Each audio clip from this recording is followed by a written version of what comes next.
Hi, in this tutorial I'm going to talk about the P, Q, R, S and T waves on an ECG.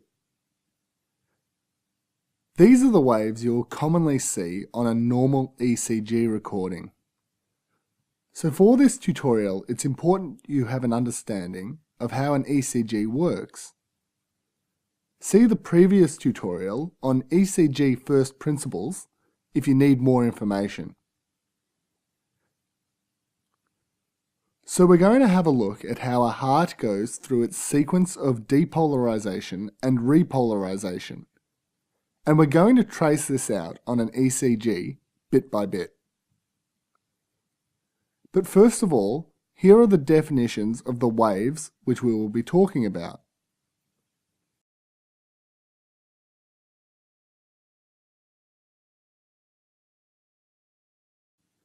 The P wave occurs during atrial depolarization. The Q wave is a downward wave which follows a P wave. The R wave is an upward wave which follows a P wave. The S wave is a downward wave which follows an R wave. And the QR and S waves are associated with ventricular depolarization. And finally, the T wave is associated with ventricular repolarization. So we're going to have a look at an ECG trace from lead 2.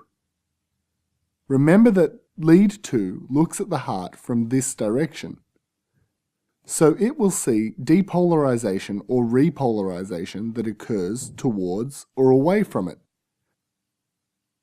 So the first thing to happen to the heart is that the SA node triggers atrial depolarization. And this occurs in this direction, towards lead 2. So we will see an upward deflection on the ECG like this. This is followed by septal depolarization. Because the left bundle branch is activated before the right bundle branch, depolarization occurs in this direction, which is slightly away from the direction of lead 2. This causes a small downward deflection on the ECG trace. This is followed soon after by ventricular depolarization, which occurs toward lead 2. And this is a very large electrical event. This is seen on the ECG as a large upward deflection.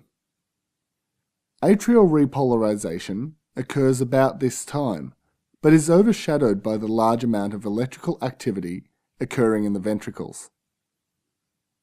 Finally, ventricular repolarization occurs.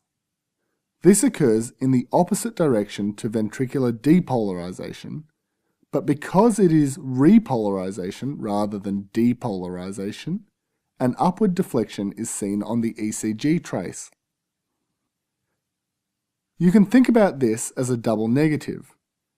Despite the wave of repolarization moving away from lead 2, because it is repolarization, it has the opposite effect to depolarization. Now let's label the waves on this ECG trace.